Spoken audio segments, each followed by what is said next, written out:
Hey curlies, welcome to my channel. So today we are going to be talking about growing our edges. The first thing we need to understand is the fact that growing your hair is not exactly the same as growing your edges back because your hair is already there. If you're struggling with edges, your edges have probably already given up on you. Okay? We have to revitalize or resurrect your edges. There are cases where the hair follicles are dormant or scarred. There's a possible way to heal them.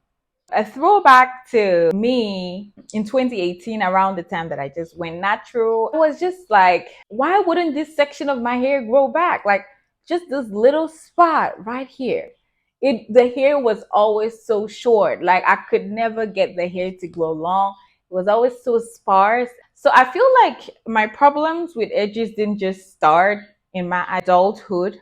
I think it started way back as a little girl when I had to sit and have those hair braiders braid my hair with so much energy. Like they would hold the hair, and there is nothing you're going to tell them that's going to make them loosen the hold on the hair because tight equals neat. My mom was one of them. Like she was not a hair braider, but she was one of those people who get hair really tight. Honestly, like till now, if I want to get my hair mom to make my hair, one, she will comb the heck out of that hair. Okay. She will comb it and then she's gonna hold it tight because you cannot tell her nothing. You cannot tell her nothing.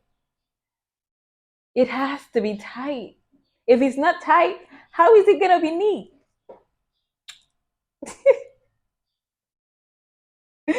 Yep. That's just about some most of our childhood trauma is associated with hair braiding. And that is why most of us have problems with our edges. And it's an ongoing fight, especially if you have fine strands like I do. It's just so easy for those sparse hairs to be so obvious. Like from a distance, someone can just say, like, why is she balding? Why is she balding on her edges though?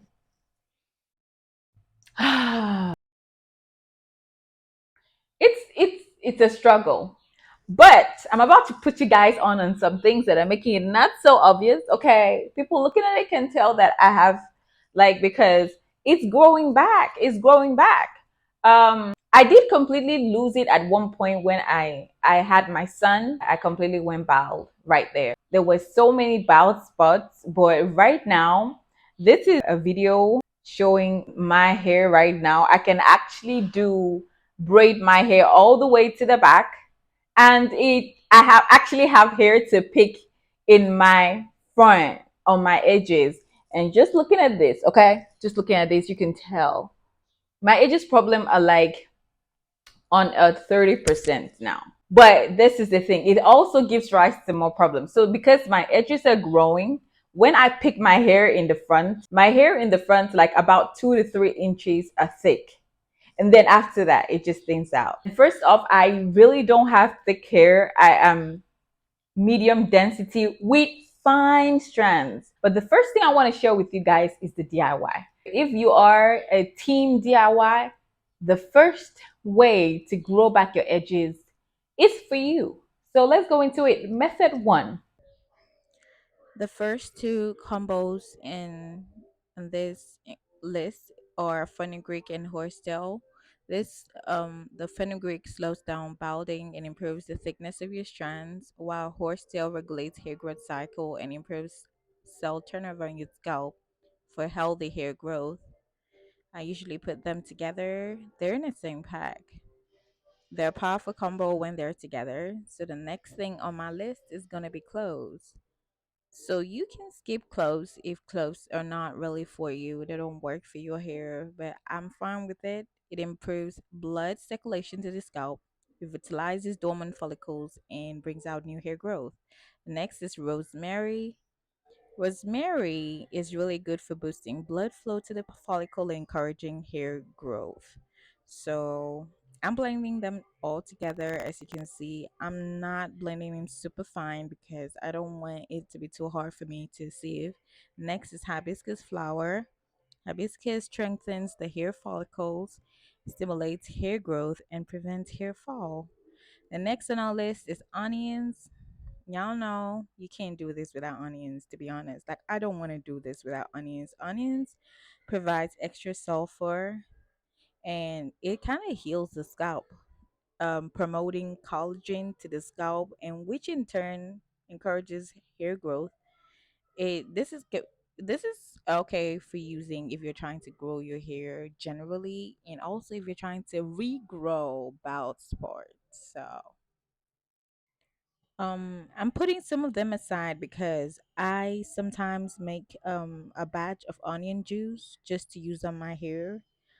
I'm using this container. It's been stained at the bottom. You can see that. That's because of hibiscus. I usually use this container whenever I want to make a new batch because it keeps staining everything. Like, so I'm putting all of them together, and I am going to be putting in hot water. um you have to make sure that you don't put the container in the fridge when it's hot, okay? You make sure that you allow it to cool before you put it in the fridge and leave it for 8 hours. That's how long we're going to keep this. We are going to let it sit for 8 hours, and after that we can actually put it in a spray bottle and use it on our edges.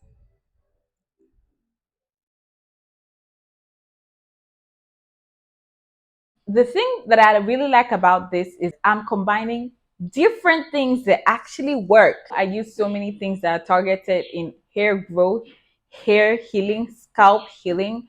That combo in itself is guaranteed to work.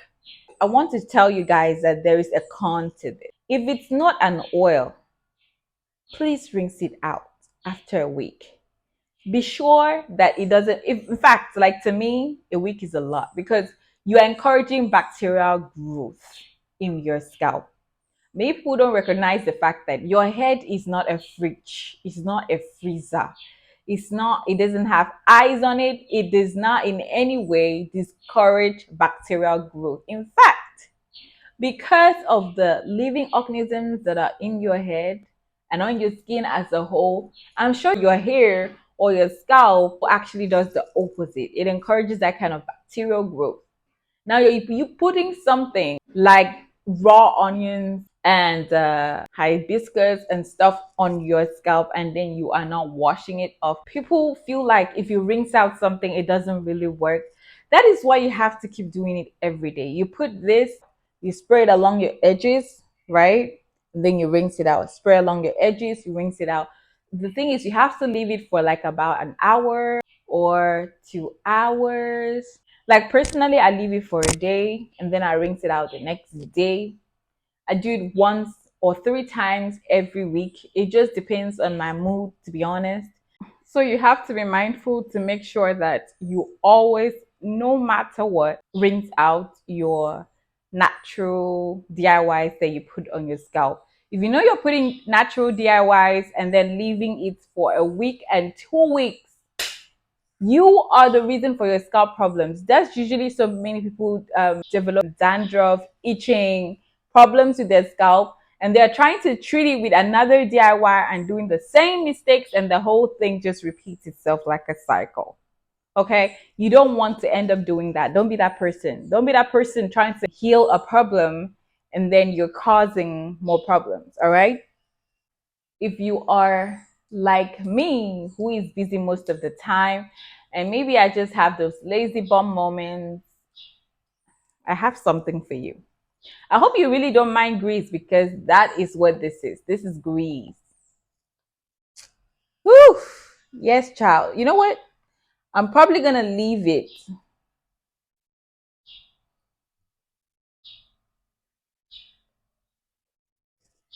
I'm probably going to leave the name. I'm probably going to leave the name on the description. So please make sure to check it out. This stuff has grease. In fact, the ingredient start number one is petroleum jelly. Number two is mineral oil. So you're probably not going to like this if you are trying to avoid grease completely. If you put this thing on your scalp, it burns. It burns. I'm not even estimate like yeah, maybe it's the peppermint oil. Maybe it's the peppermint oil. It actually does look like shea butter. I'm telling you, like they're not lying. There is a lot of shea butter in this. Honestly, I just saw this in the market and I was like, I've been seeing like, oh my goodness. I have a son, and anytime I take him to the barbers, I'm always seeing this. I don't know why. Like, can you just put aside your hate for grease and just go get this? When you're done using it and it doesn't work, then you know that okay, your hate has been finally justified. But just try it out. And my Nigerian girl is out there. If you haven't seen this product before, what hole are you leaving under? Because this is literally everywhere. In Nigeria, you can see it literally anywhere. It works. It works for any kind of itching. It works for dandruff. If you use this and you still have dandruff or itchy or flaky scalp, then it's probably not this. I wanted to say then it's not for you, but I'm like, how is it not for you? Like, look, I'm telling you guys, like, I'm not sponsored, and I just wanted to make it clear, I'm not sponsored, okay? But this works for everybody. I don't even understand. It's so cheap. So that's the two things I wanted to give to you guys that glows your edges back.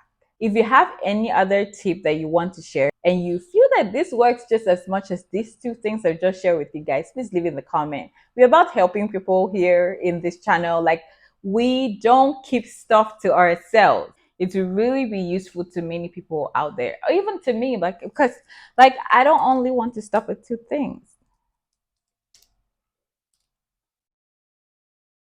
Okay. Thank you so much for watching this video and on to the next one, Curly. Bye.